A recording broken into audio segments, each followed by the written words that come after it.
बिस्मिल्लाहिर्रहमानिर्रहीम। अस्सलाम वालेकुम। आज की वीडियो में हम यूनिट नंबर 1 की रिव्यू एक्सरसाइज जो है उसको सॉल्व करेंगे। तो इसका क्वेश्चन नंबर 1 है, select the correct answer in each of the following. कि जो जो एमसीक्यूज में क्वेश्चंस दिए गए हैं इनमें से करेक्ट आंसर जो है वो सिलेक्ट करें। तो सबसे पहले है the order of matrix 2 1 is, कि जो ये मैट्रिक्स दिया गया है इसका ऑर्डर क्या होगा। अब इसके 4 ऑप्शन दिए गए हैं, तो इन 4 ऑप्शन में से आपने एक जो ऑप्शन है जो करेक्ट आंसर है उसको सिलेक्ट करना है। तो अब ये मैट्रिक्स है, तो इस मैट्रिक्स में जो है 1 रो है और 2 इसके कॉलम्स हैं। तो इस तरह से इस मैट्रिक्स का ऑर्डर जो है वो 1/2 है। पर ऑप्शन बी है 1/2। तो इस आंसर को हम सिलेक्ट कर लेंगे और यहाँ पर लिख लेंगे 1/2।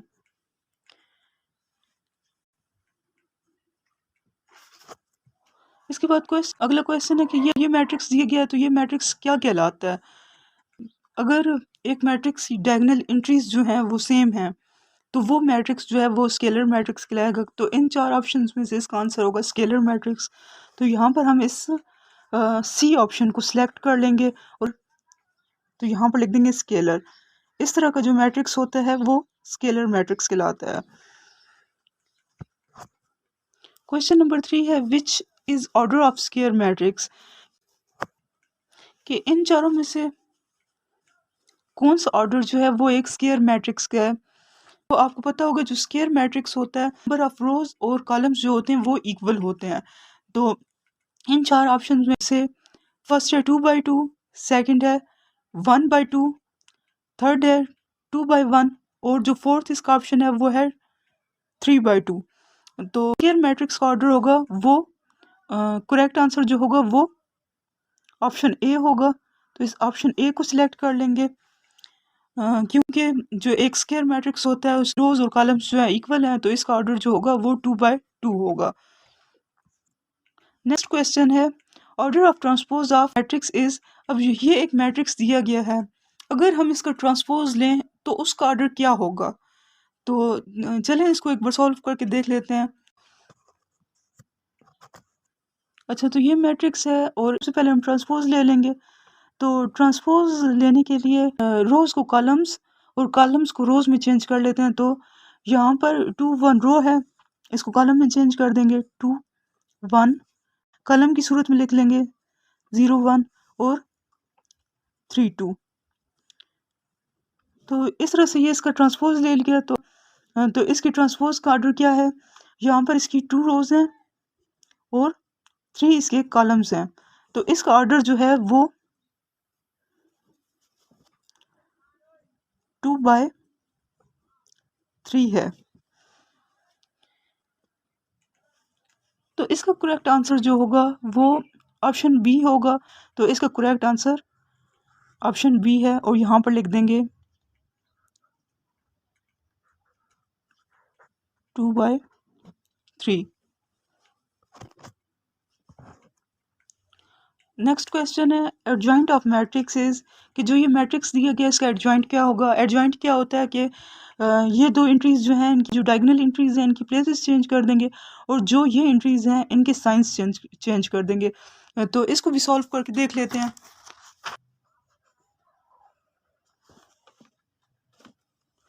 तो अब ये मैट्रिक्स है, इसका हम एडजॉइंट लें अगर, तो जॉइंट लें तो ये डायगोनल एंट्रीज हैं इनकी इनकी प्लेसेस चेंज कर देंगे।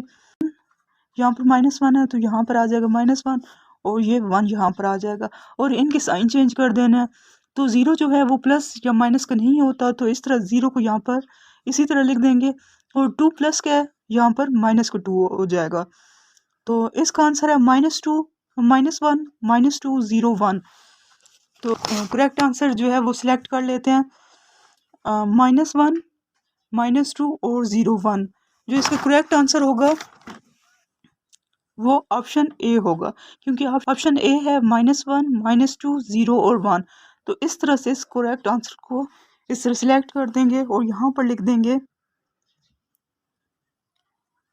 -1 -2 0 और 1।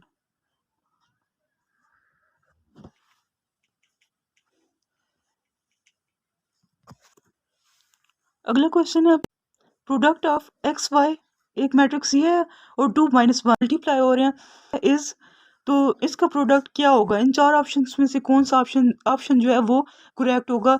तो इसको सॉल्व करके देख लेते हैं, रफ फॉर्मूला में इसको सॉल्व करते हैं और देख लेते हैं कि इसका करेक्ट आंसर जो है वो कौन सा होगा।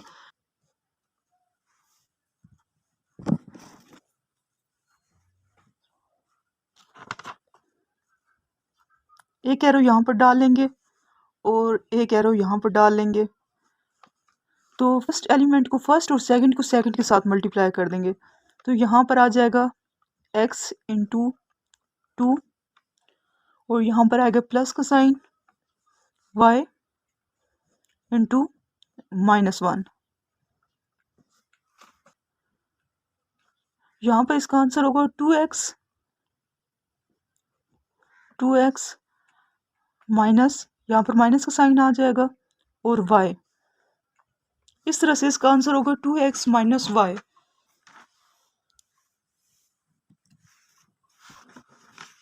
अब 2x माइनस वाई को यहाँ पर सिलेक्ट कर लेंगे। इनमें से सी ऑप्शन जो है वो है 2x माइनस वाई, तो ऑप्शन सी को सिलेक्ट कर लेंगे और यहाँ पर भी लिख देंगे 2x माइनस वाई।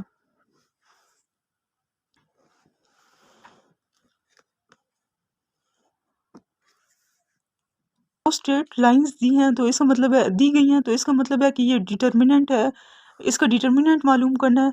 तो अगर ये डिटर्मिनेंट जो है वो 0 के इक्वल है then x is equal to, तो x जो है वो इक्वल होगा। तो यहाँ पर अब दो स्ट्रेट लाइंस हैं तो इसका मतलब है कि इसका डिटर्मिनेंट मालूम करना है। तो यहाँ पर इसका डिटर्मिनेंट मालूम कर लेंगे, 2 को x से मल्टीप्लाई करेंगे, 2x यहाँ पर माइनस का साइन आएगा और 3 को 6 से मल्टीप्लाई कर लेंगे, यहाँ पर आएगा 3 इंटू 6 इज इक्वल टू 0। इनको जब मल्टीप्लाई करेंगे यहाँ पर आ जाएगा 2x माइनस 18 के बाद 2x, अब ये माइनस का 18 है तो ये इक्वल दूसरी साइड पर जाकर ये प्लस का 18 हो जाएगा। अब यहाँ पर ये 2 जो है x से मल्टीप्लाई हो रहा है लेकिन ये इक्वल की दूसरी साइड पर जाकर डिवाइड का 2 हो जाएगा, तो यहाँ पर x बराबर 18 डिवाइड बाई 2 आ जाएगा। डिवाइड करेंगे तो इसका आंसर आ जाएगा 9, 2 9 आर 18। तो x की वैल्यू जो है वो 9 आ गया। यहाँ पर जो करेक्ट आंसर होगा वो होगा ऑप्शन ए। और ऑप्शन दिए गए हैं इनमें से x किसकी इक्वल होगा, तो इस क्वेश्चन को भी सॉल्व करके देख लेते हैं और देखते हैं कि x इनमें से किसके इक्वल है। इसको सॉल्व करने के लिए यहाँ पर ये मैट्रिक्स जो है प्लस का है, इसको इक्वल की दूसरी साइड पर लेके जाएंगे तो ये माइनस का x हो जाएगा। अब हमने x की वैल्यू मालूम करनी है तो x की वैल्यू मालूम करने के लिए x को यहाँ पर लिख लेंगे और ये प्लस का मैट्रिक्स है, इस पूरे मैट्रिक्स को इक्वल की दूसरी साइड पर ले जाएंगे। यहाँ पर आ जाएगा x इज इक्वल टू, यहाँ पर इस मैट्रिक्स को लिखेंगे 1 0 और 0 1। अब ये प्लस का मैट्रिक्स था, ये इक्वल की दूसरी साइड पर आया तो माइनस का हो गया। यहाँ पर आ जाएगा -1 -2 0 और -1। अब इनकी कोरिस्पॉन्डिंग एंट्रीज को लिख लेंगे 1 माइनस इंटू -1 0 माइनस इंटू -2 0 -0 और 1 माइनस इंटू -1।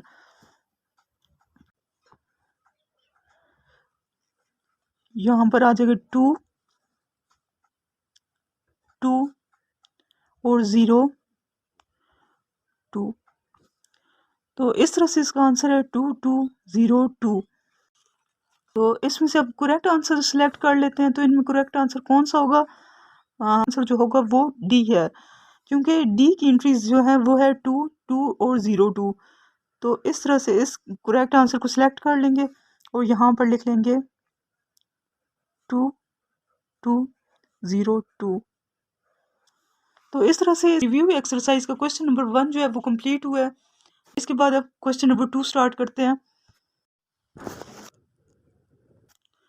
अब क्वेश्चन नंबर 2 है कंप्लीट द फॉलोइंग, यानी कि ये जो जो ब्लैंक्स है इनको हमने फिल करना है। Matrix 0000 is called dash matrix. अब यहाँ पर ये एक मैट्रिक्स दिया गया जिसकी तमाम एंट्रीज जो हैं वो 0 हैं।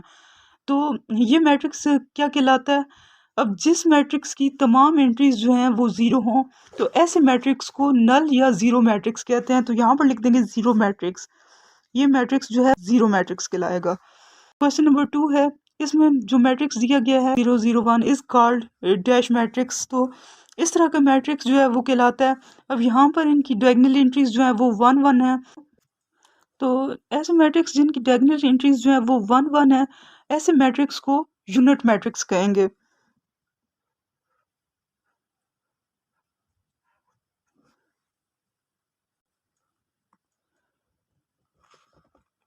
क्वेश्चन नंबर जो 3 है वो है additive inverse of this matrix is. Additive inverse क्या होता है? तो एडिटिव इनवर्स में जो है जो मैट्रिक्स की एंट्रीज होती हैं उनके साइन चेंज हो जाते हैं।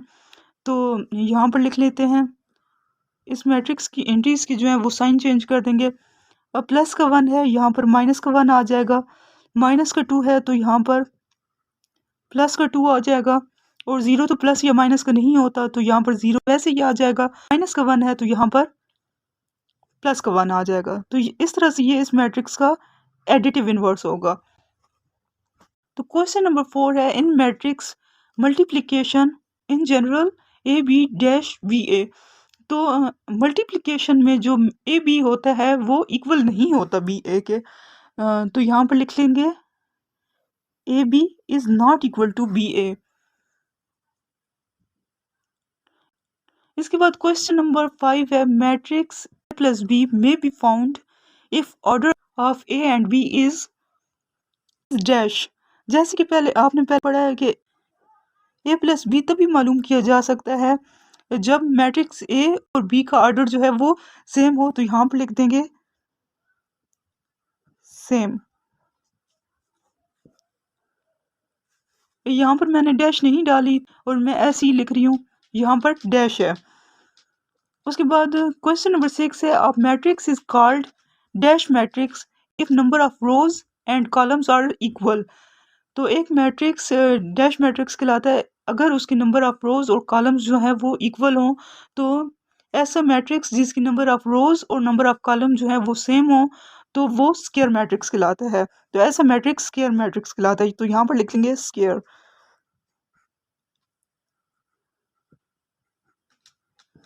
इस तरह से क्वेश्चन नंबर 2 भी कंप्लीट हुआ। अब इसके बाद क्वेश्चन नंबर 3 को सॉल्व करेंगे। क्वेश्चन नंबर 3 है, इफ अगर ये दो मैट्रिसेस दिए गए हैं then find A and B. अगर ये दो मैट्रिसेस दिए गए हैं तो ए और बी की वैल्यू मालूम करें। तो चलें इस क्वेश्चन को सॉल्व करते हैं। तो अब यहाँ पर देखें कि ये दो मैट्रिसेस दिए गए हैं और इन दोनों मैट्रिसेस में इक्वल का साइन है। तो अब इक्वल का साइन है तो इसका मतलब है कि ये दोनों मैट्रिसेस इक्वल हैं और इनकी एंट्रीज भी जो हैं वो इक्वल हैं। यहाँ पर हम पहले लिखेंगे सॉल्यूशन।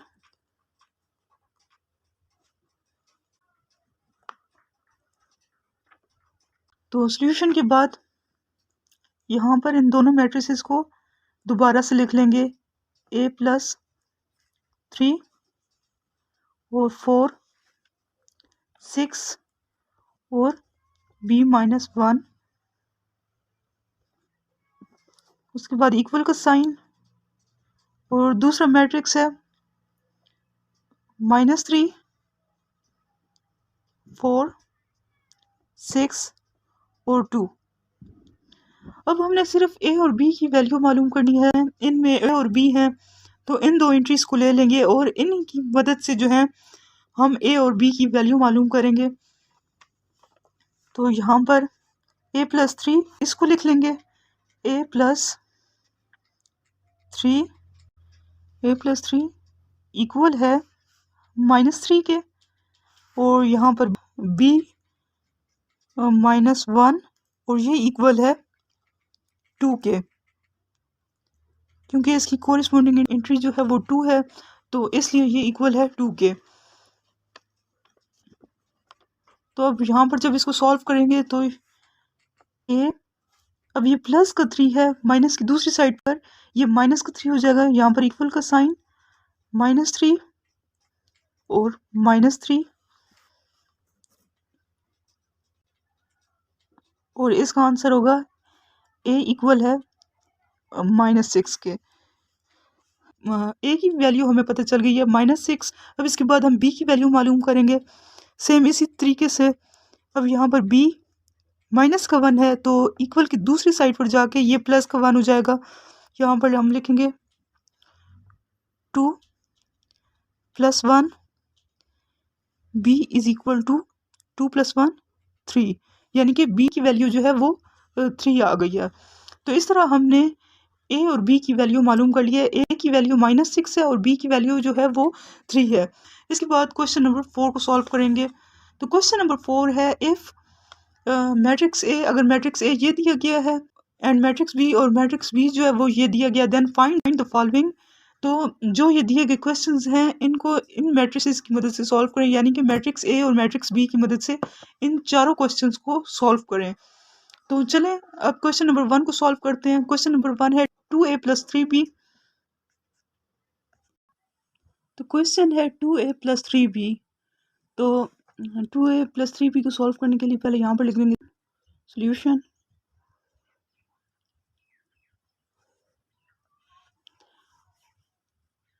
अब यहाँ पर आ जाएगा 2a + 3b।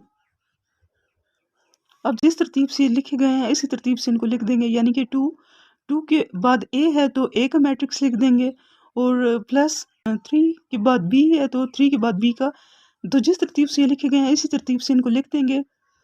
यहाँ पर 2 a की जगह पे a का मैट्रिक्स पुट कर देंगे। a का मैट्रिक्स है 2 3 1 0, तो यहाँ पर लिख देंगे 2 3 1 0, प्लस का साइन 3, और 3 के बाद b है तो b का मैट्रिक्स पुट कर देंगे।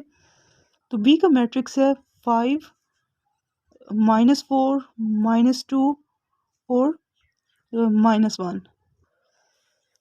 अब अगले स्टेप में 2 को इस मैट्रिक्स की तमाम एंट्रीज के साथ मल्टीप्लाई कर देंगे। तो जब इनको मल्टीप्लाई करेंगे तो यहाँ पर आएगा 4। 2 को पहले 2 से मल्टीप्लाई करेंगे 4, 2 को 3 से मल्टीप्लाई करेंगे 6, 2 1 2, और 2 को 0 से मल्टीप्लाई करेंगे तो यहाँ पर 0 आ जाएगा। उसके बाद प्लस का साइन। 3 को अब इस मैट्रिक्स की तमाम एंट्रीज के साथ मल्टीप्लाई कर देंगे। तो 3 को 5 से मल्टीप्लाई करेंगे, यहाँ पर आ जाएगा 15। 3 को -4 से मल्टीप्लाई करेंगे तो यहाँ पर आ जाएगा -12, -6, और यहाँ पर आ जाएगा -3। जब इनको मज़ीद सॉल्व करेंगे तो अब इनमें प्लस का साइन है, तो इट्स मीन कि इनको प्लस करेंगे। तो प्लस करने के लिए इनकी कोरिस्पोंडिंग एंट्रीज को लिख देंगे यहाँ पर 4 + 15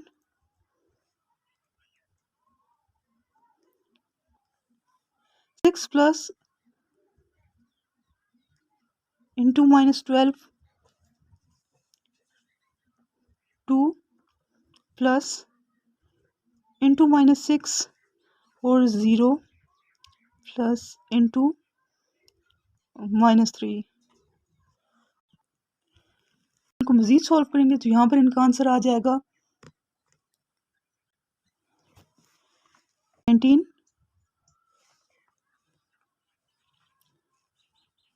-6 -4 और -3।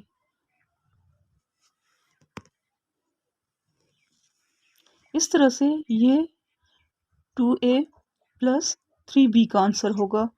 इस तरह से क्वेश्चन नंबर 4 का जो फर्स्ट पार्ट है वो कंप्लीट हो गया है, और उसका आंसर है 19 -6 -4 और -3। अब इसके बाद क्वेश्चन नंबर 2 है -3a + 2b। तो इसको सॉल्व करने के लिए सबसे पहले यहाँ पर लिख लेंगे सॉल्यूशन।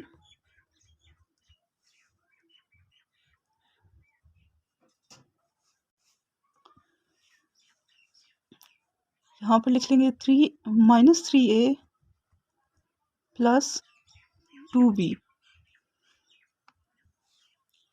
यहाँ पर अब -3 है तो -3 और a का मैट्रिक्स यहाँ पर पुट कर देंगे। a का मैट्रिक्स है 2 3 1 0 प्लस 2 के बाद b का मैट्रिक्स है 5 -4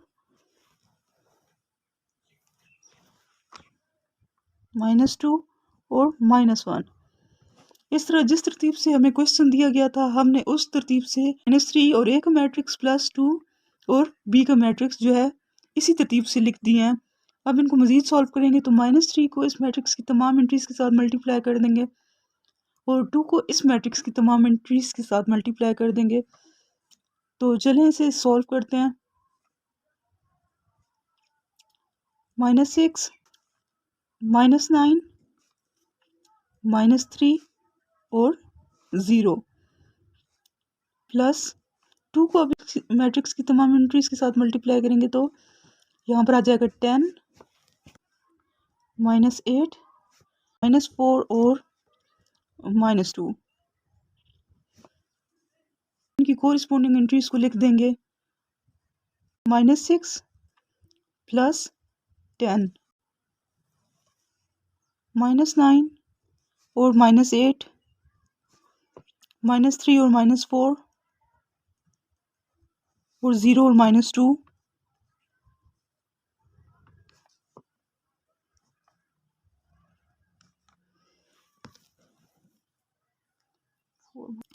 यहाँ पर आ जाएगा 4 -17 -7 और -2। इस तरह से ये इस क्वेश्चन का आंसर होगा।